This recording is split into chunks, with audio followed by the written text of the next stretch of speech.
Hi, everybody. It's my pleasure to introduce the final session of this year's EA Global Conference, the session Averting Future Pandemics. So Dr. Meselson will discuss past pandemics, the mode of transmission of the particular pathogen, measures to prevent such transmission, and the practical politics of implementing such measures. So when So a certain biosecurity grant maker found out that I was introducing Dr. Meselson, and they sort of launched into a 5-minute rant about how he was sort of a legend in his field, and we should all be sort of deeply grateful for the work that he's done over the course of his career. So Dr. Meselson has conducted research at Harvard University, mainly in molecular genetics. Since 1963, Dr. Meselson has had an interest in biological and chemical weapons arms control and defense, and has served as a consultant on the subject to numerous government agencies. He has organized and implemented 3 on-site investigations regarding the military use of herbicides in Viet Nam, the 1979 outbreak of anthrax in the Soviet city of Sverdlovsk, and the allegations of toxin warfare, the so-called Yellow Rain, in Laos and Cambodia during 1979 and 1983. So please join me in welcoming Dr. Meselson.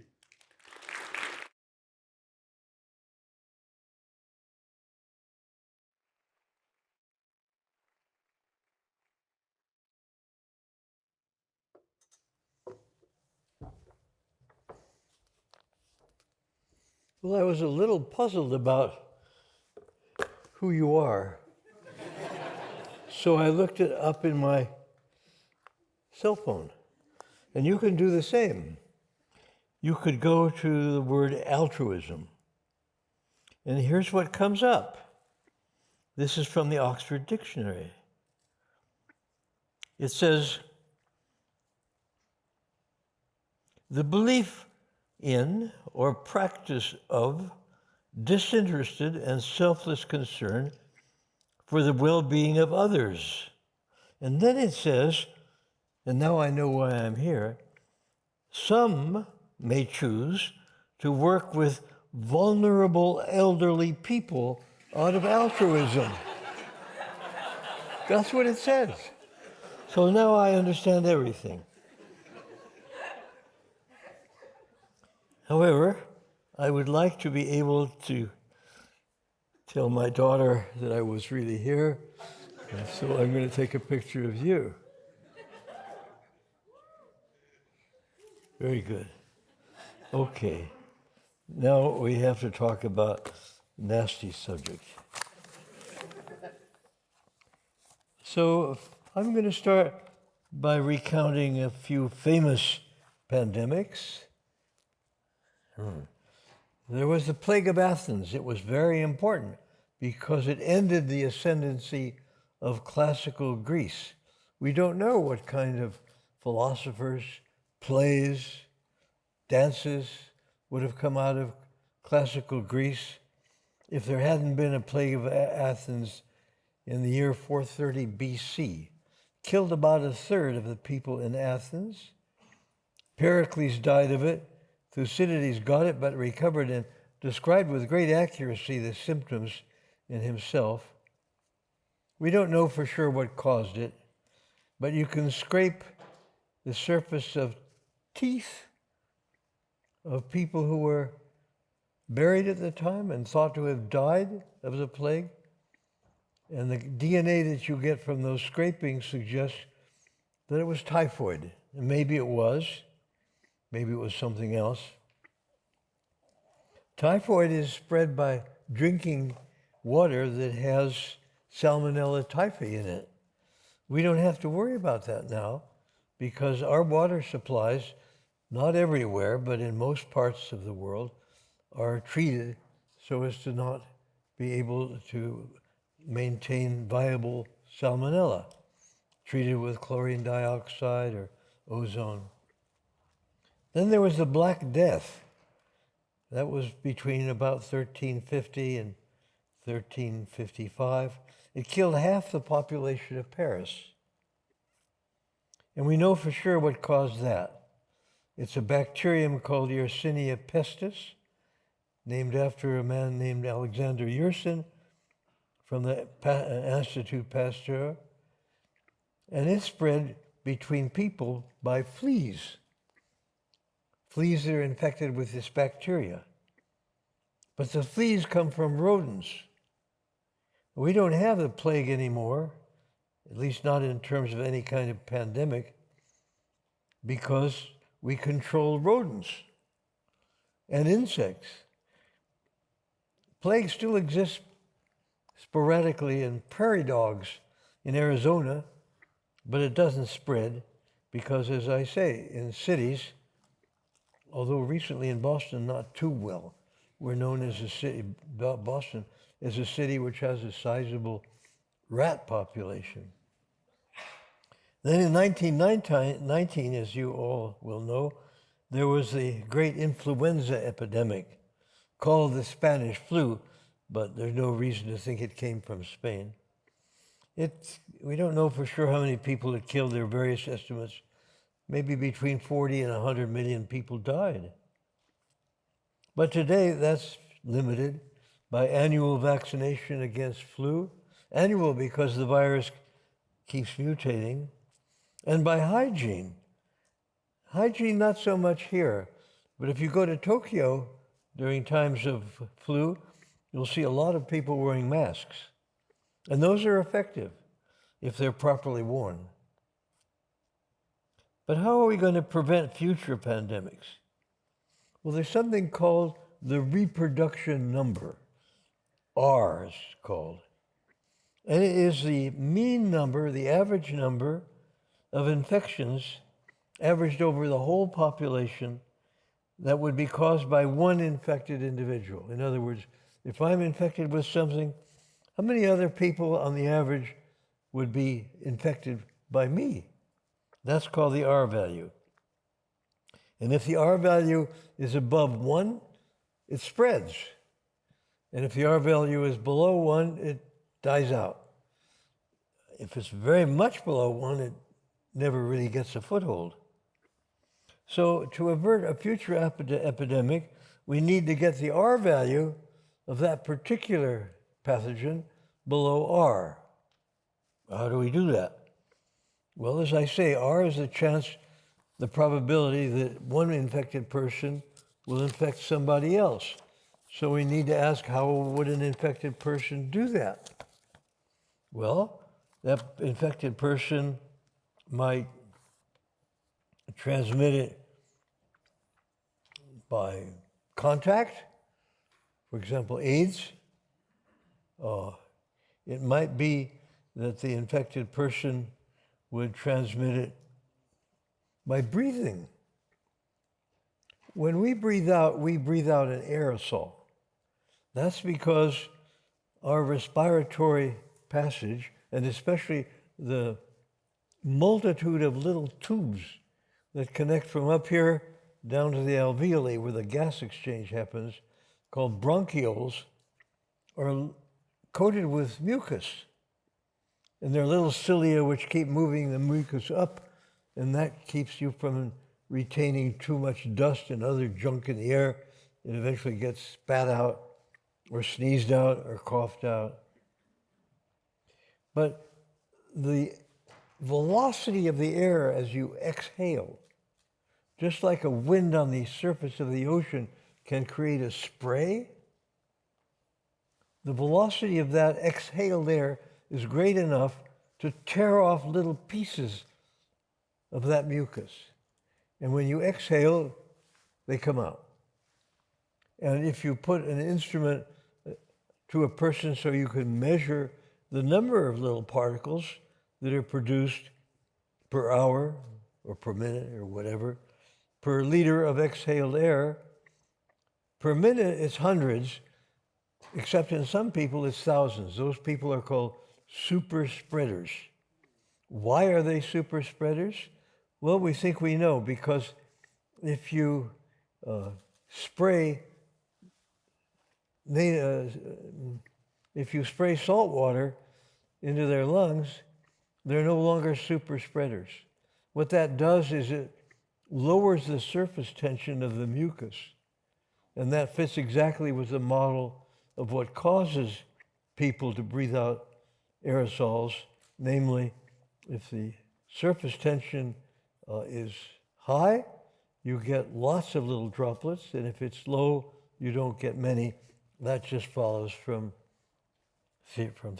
theory.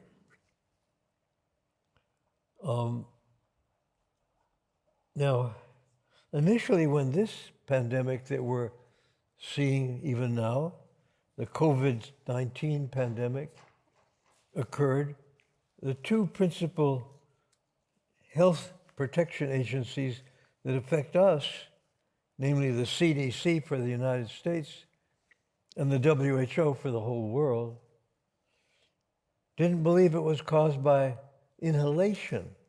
They believed it was caused by contact with contaminated surfaces and then touching a mucous membrane like your lip or your nose or your eye.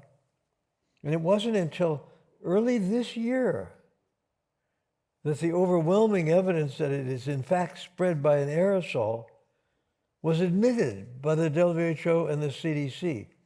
That's inexcusable because it allowed the pandemic to expand. Why did this happen? Well, I don't know. I think it's a problem maybe in sociology, because there have been two very important diseases which were thought to be spread by air. One was epidemics of cholera, especially, for example, in London, where it was thought that bad air from the Thames River carried the cholera to people. And it was called a miasma, meaning something is spread through the air. Or, for example, malaria.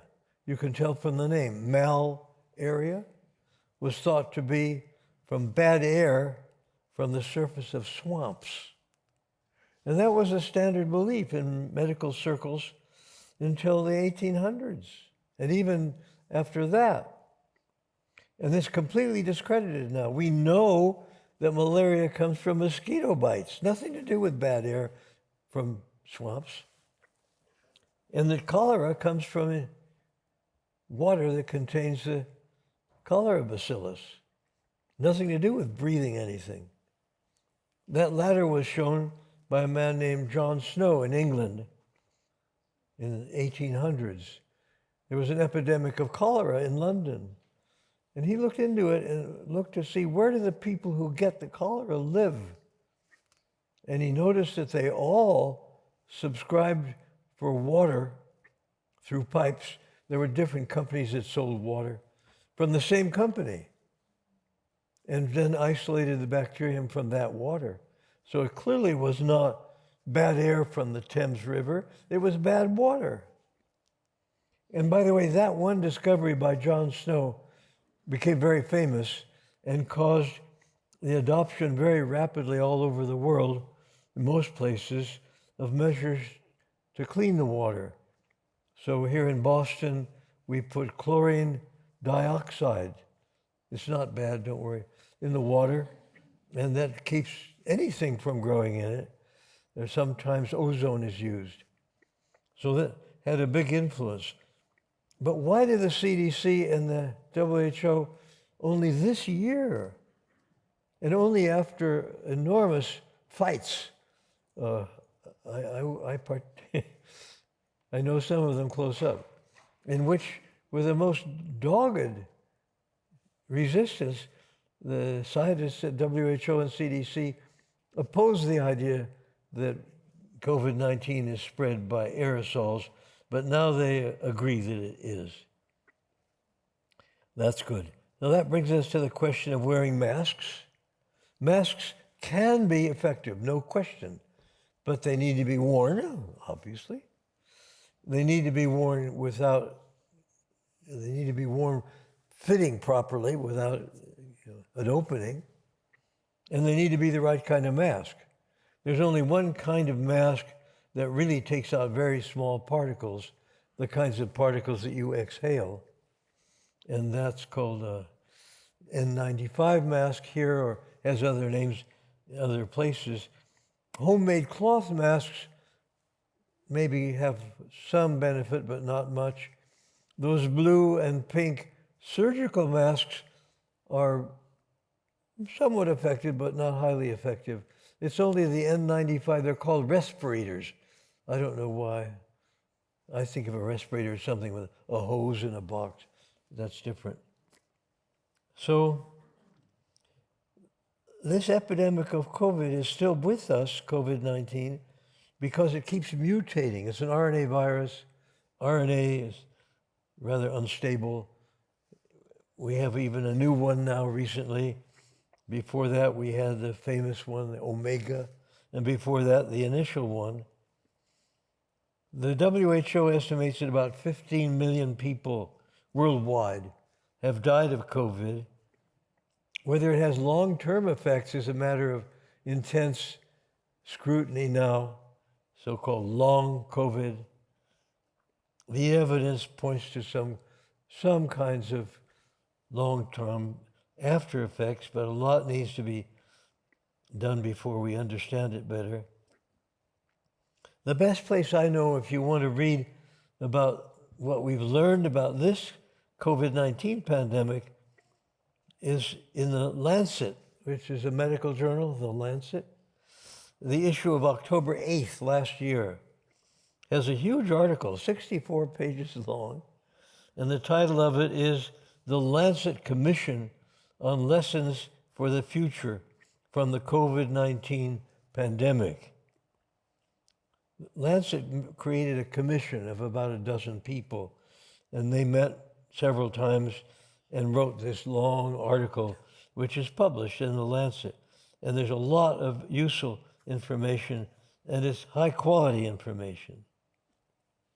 Now, the main way, at least in this country, that the public health authorities have tried to deal with COVID is with vaccines. Masks too, and more recently, ventilation, but mainly vaccines. Now there's a problem with vaccines, with any vaccine, because only after it's declared to be a pandemic, internationally that's the job of the WHO, if they say it's a pandemic, that means that a lot of people have already got it, right?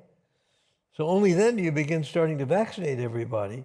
So for sure, a lot of people have caught it before you're going to vaccinate. A lot of people don't get vaccinated because they can't afford it, their country doesn't provide it, they don't like it, they resist it. So vaccines help, but they can't be a complete answer by the very definition of the fact that you only know it's a pandemic after a lot of people have got it. Also, vaccines for pandemics are authorized only for emergency use, at least in this country by the Food and Drug Administration. That doesn't require a long-term study because it's an emergency. It makes sense. And the studies that are done by the manufacturer of the vaccine.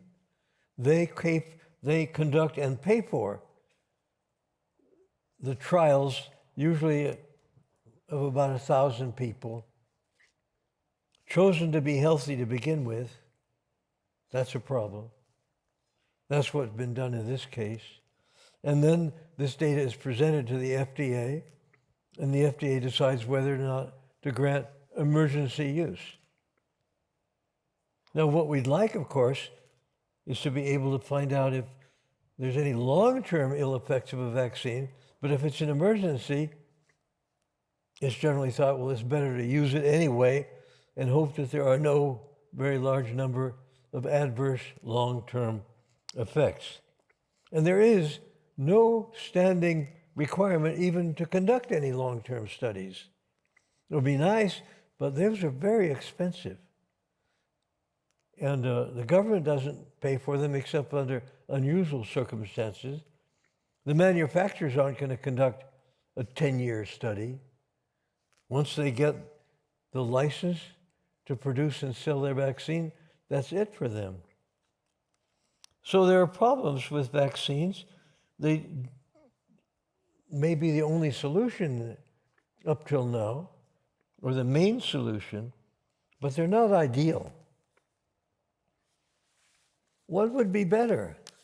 Well, we have the lesson of cholera. Clean the water. Well, why not clean the air? Well, we do try to clean the air with masks, but as I said, their utility is limited. Maybe you don't have the right kind of mask.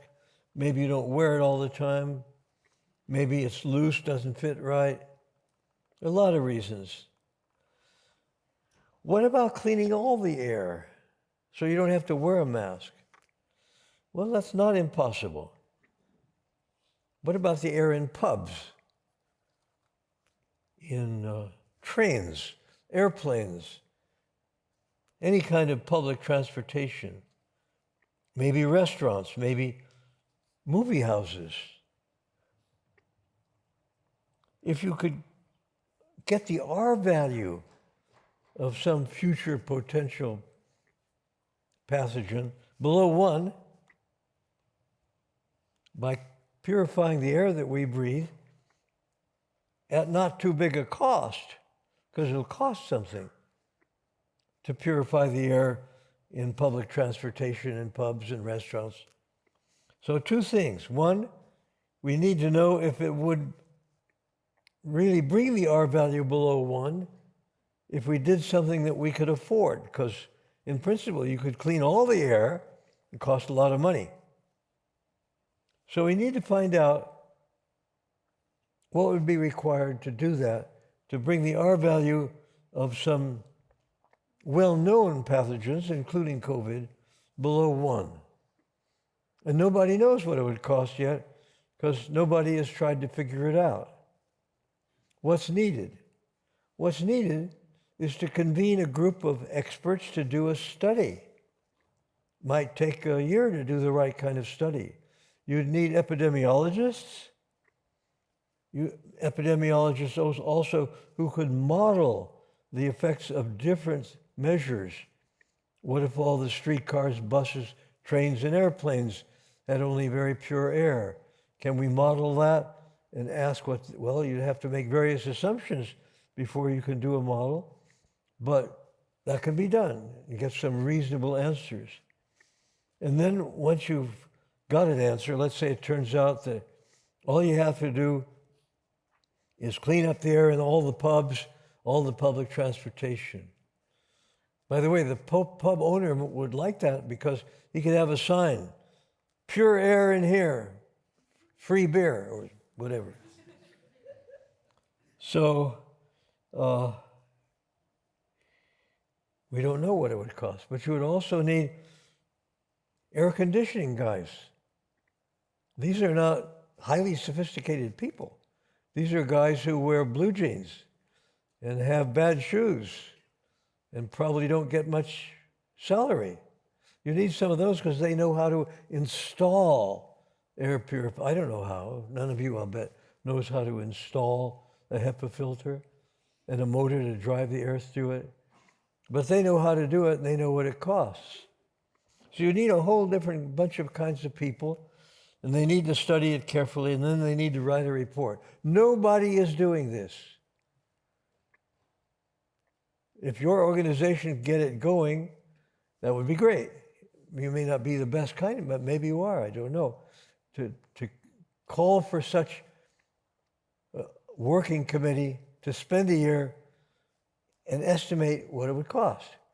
If it turns out that it costs less than the vaccines and all that, that would be a no-brainer. If it costs a little more, but not too much more, it's up to the political authorities to decide. But without that information, we're going to still be breathing whatever air we're breathing.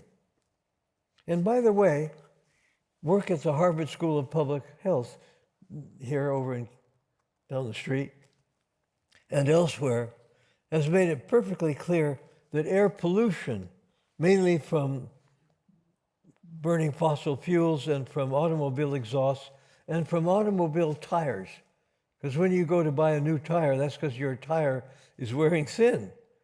Well, what's happened to the rubber? It's gone.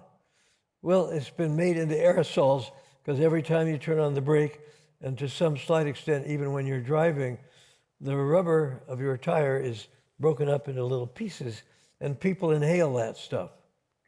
And what they found at the Harvard School of Public Health and elsewhere is that air pollution, mainly from automobiles and burning fossil fuels, is responsible for considerable fraction of cardiac disease, of dementia, of stroke. So if we cleaned up the air, it had the potential not only of averting future pandemics, it would be a great health benefit. And by the way, lifespan in this country is going down, not up.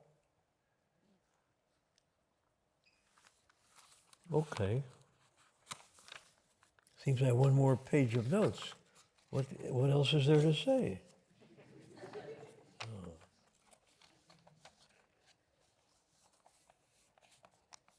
Yes.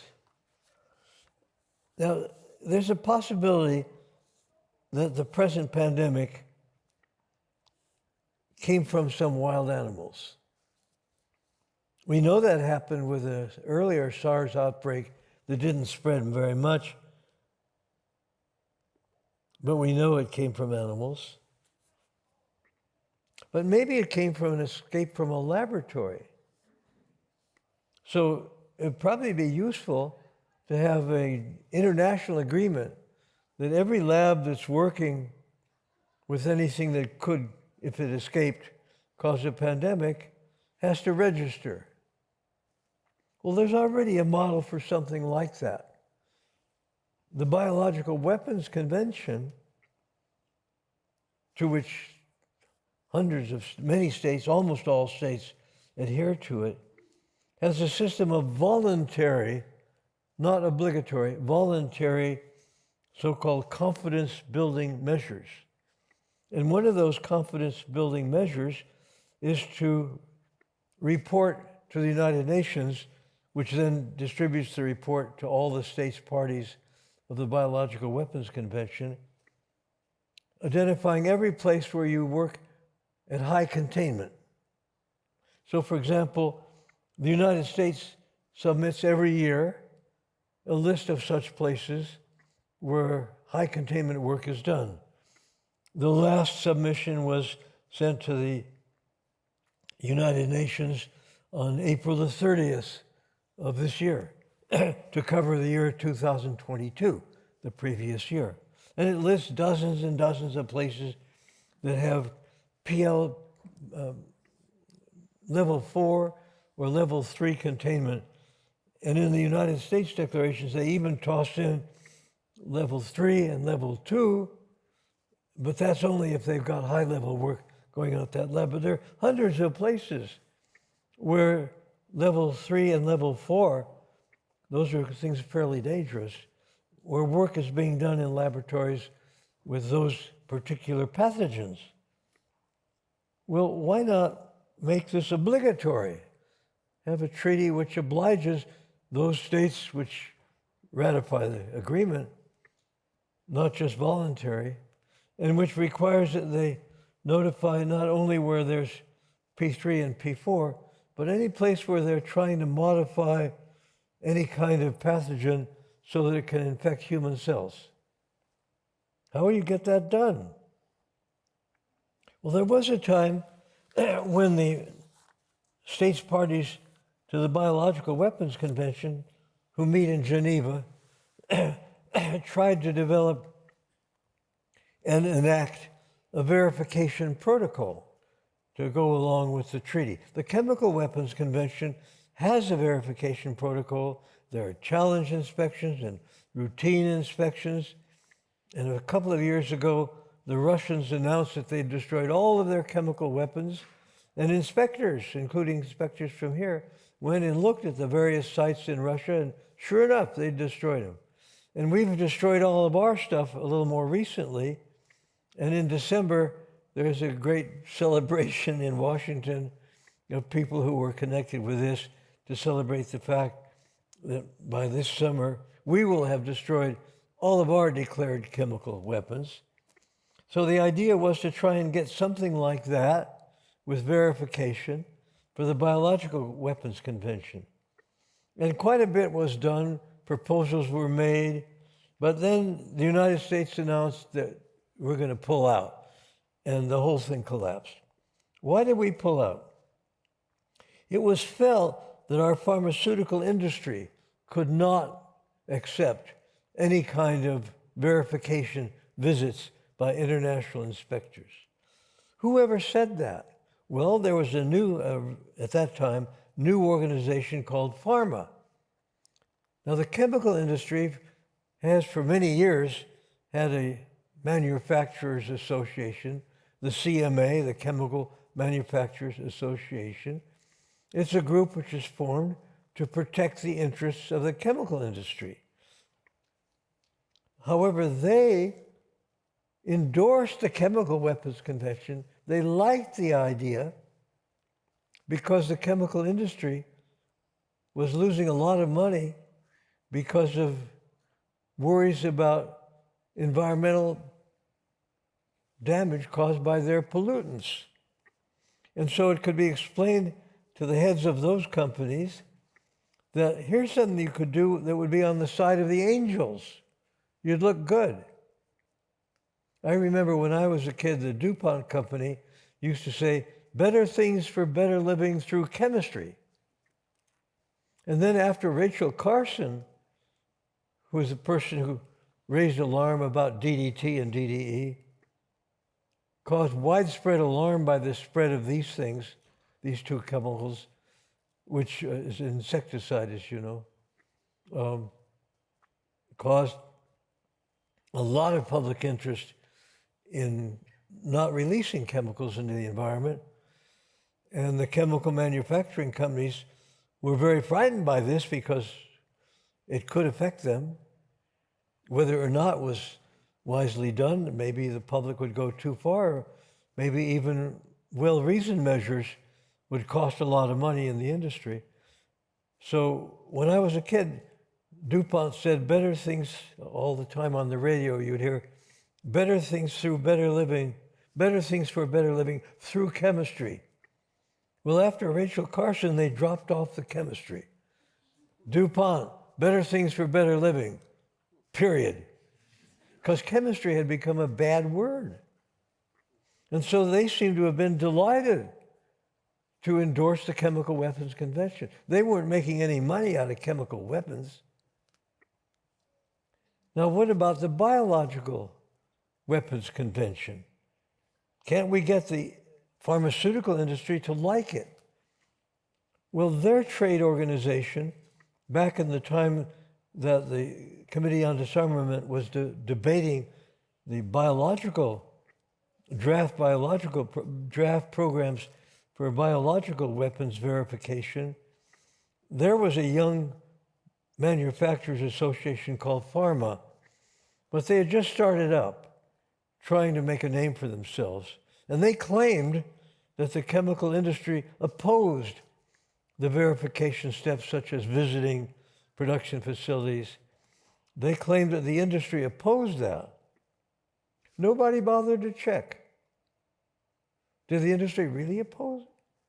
Well, I had lunch with a man who had just retired of being the CEO of Merck, one of the largest of all pharmaceutical companies. His name is Roy Vagelos. Like me, he's a biochemist. And like me, he's a member of the National Academy of Sciences. So I know him professionally. So we had lunch on Martha's Vineyard at the Black Dog Cafe. And I asked him, why does Merck oppose the idea of visits from inspectors at your production facilities? And he said, I never heard of it. We wouldn't oppose it at all. We often have public visits at our manufacturing facilities. We like to show them off. Oh? Well, PhRMA says that you oppose it. Nobody's asked us. Oh, what's the lesson? And it's a lesson for everybody who is trying to get something good done, like you guys. And the lesson is, go to the top. Go to the top. If you don't know how to go to the top, find someone who does and go with them. And try to find out why what you want done, even though it may be opposed by a lot of people who think they know what they're talking about, might actually, if you can find an argument why it would be beneficial. So if Roy Vagelos had been told that the reputation of Merck will be enhanced, people will be less likely to avoid your vaccines, for example, if they think that you are doing a lot of good in the world, because they won't suspect you of being nasty old money-hungry tycoons. Go to the top. So that's the end of my talk.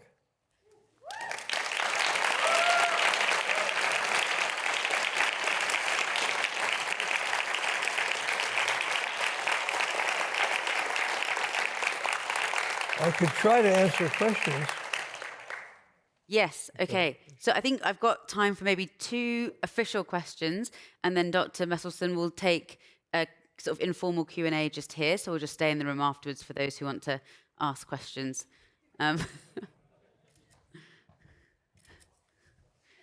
That's for my daughter. Great, should we take a seat?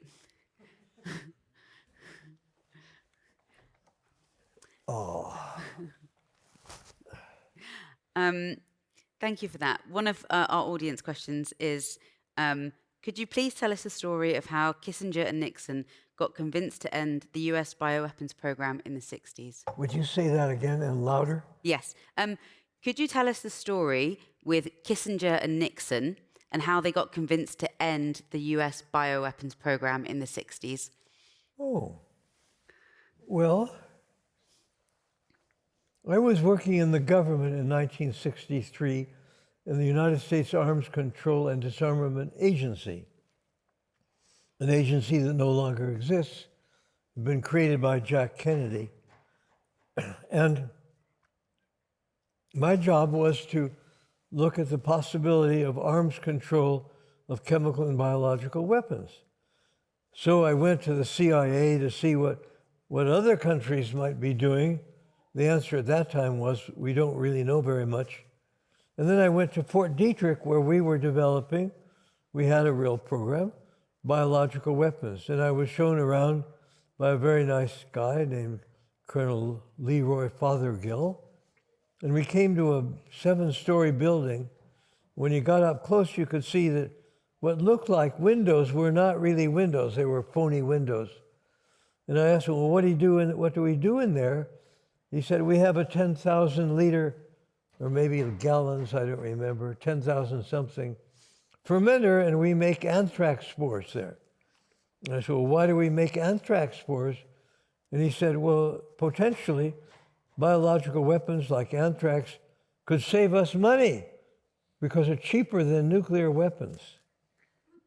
Well, the light bulb didn't go off in my head until maybe an hour later. But then I thought, oh my God, why would the United States of America or any rich country want to pioneer the development of an ultra cheap weapon of mass destruction? It would level the playing field, exactly what we don't want. So I thought, if only you bring this argument to the one person who can stop this program, that person would clearly see that this is a crazy thing for us to do.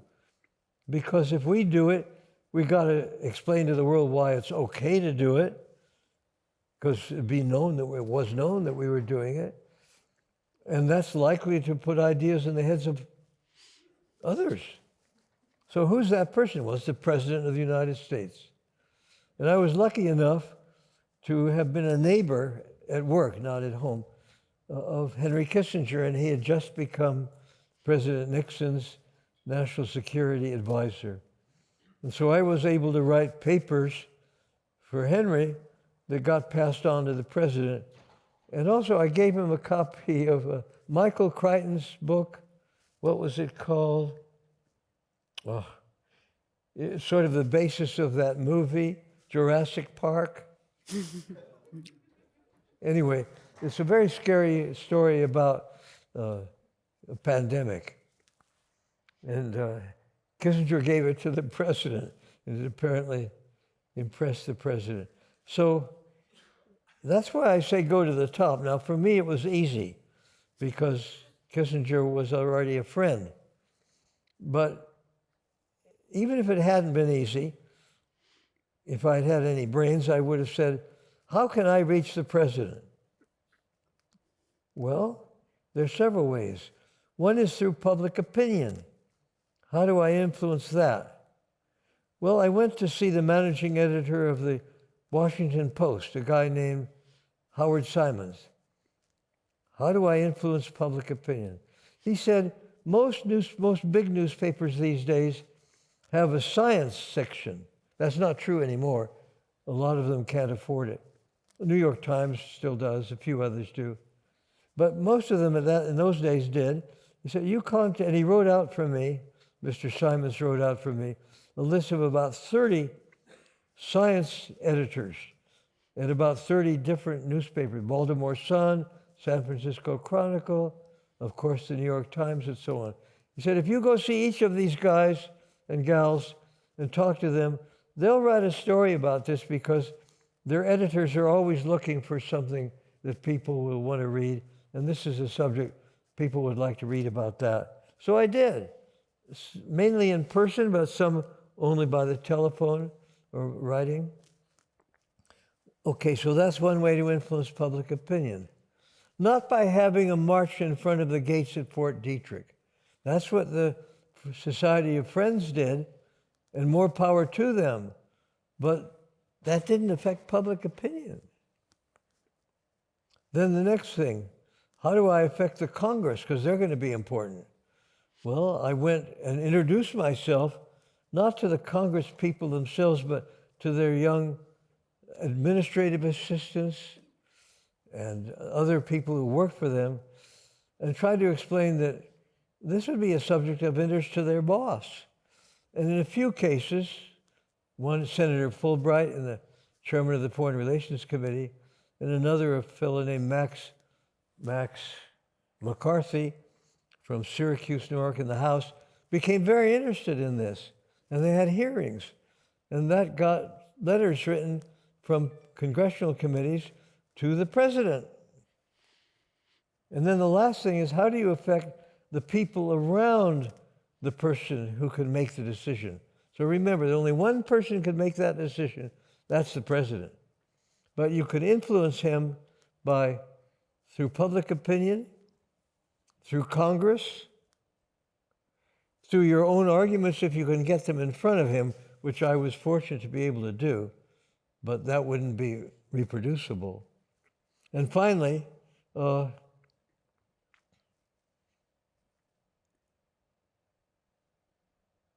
through whatever was the last thing I said, which I've just forgot.